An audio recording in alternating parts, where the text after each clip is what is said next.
Welcome to the Pet Stop. I'm Dr. Brian Voynick. Well, there's plenty of negative headlines out there when it comes to pit bulls, and the belief that this breed of dogs are aggressive and dangerous continues to spread. Here to bust the myths and misconceptions is behavior technician Drayton Michaels.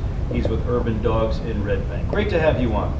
You know, I've been a veterinarian for 34 years now, and I've probably gotten more kisses on my cheeks from pit bulls. You know, they are so totally affectionate. Now, in the wrong hands, you know, you're a product of your environment, and you can be nasty, or, you know, depends on how you're brought up. Tell us about pit bulls. You're absolutely right about that. Behaviors in the environment, not in the dog, and as long as people have positive, not punitive approaches, and they have a well-socialized dog, and they do all the right things in terms of socializing and training positively, then pit bulls are great. You know, like you said, it's about the people. Yeah, and you know, they're so big and massive and muscular, so if they, you know, want to do damage, they can do damage. But the facts are that most people, you know, the majority of folks that are bitten by dogs are bitten by the little guys. Yeah, and I also believe that most people that are bitten by dogs also have some sort of form of contact with the dog. You know, and one of the things I often tell people is that, you know, if your dog does have an issue, because aggression is rooted in fear, yeah. If your dog has fear issues, then you should seek out a positive trainer and somebody who understands behavior so that you can understand how to approach it. And to dress it, because, you know, I was hiking with my dog in Hacklebarney State Park last weekend, and a little girl came up with her dad, and she said, "Can I pet your dog?" And I said, I so complimented her on asking that question. You know, I said, it's so great that you asked, because, you know, some dogs are not good, and the owners have to be responsible enough to forewarn. Well, it's all about education for humans. You know, there's 8 limbs involved, but we want to make sure the 4 limbs of the human are the ones really getting education, and that's one of the things I often tell people is that my business should be called Human Training with Dogs, because that's really what it's about. When humans have the proper information, the dogs do much better. Right. What are some of the tips that you have to give to our, you know, pet owners about pit bulls?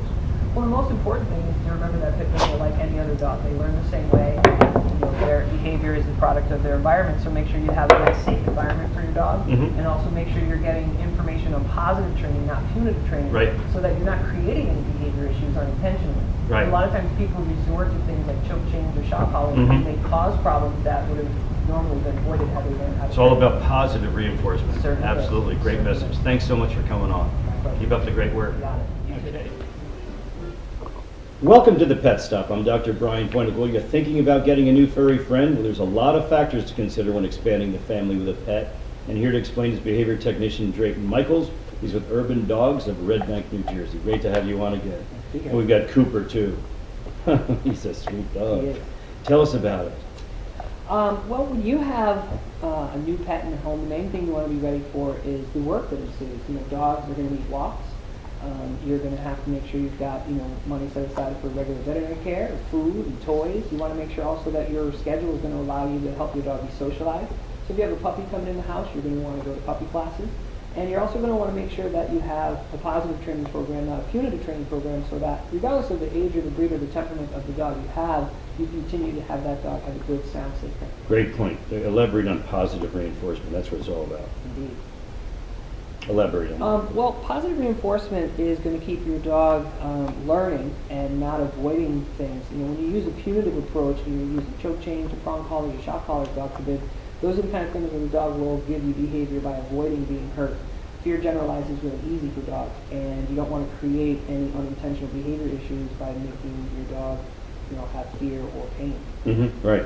So always give positive praise and don't punish them. And, sure. I mean, you can give a dog a timeout. You can remove access to things. You know, I call it punishment without pain. You know, you want to have structure. You want to keep the dog, but you don't want to do anything to cause fear or pain, because again, dogs generalize fear incredibly easy, and you could create problems that you don't want. Good. You brought up financial needs as well.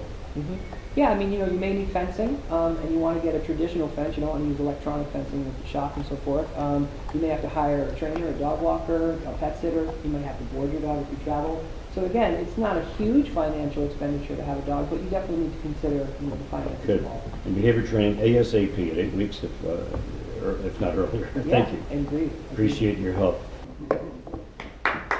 All right, nice job. Thanks, appreciate it. You're very welcome.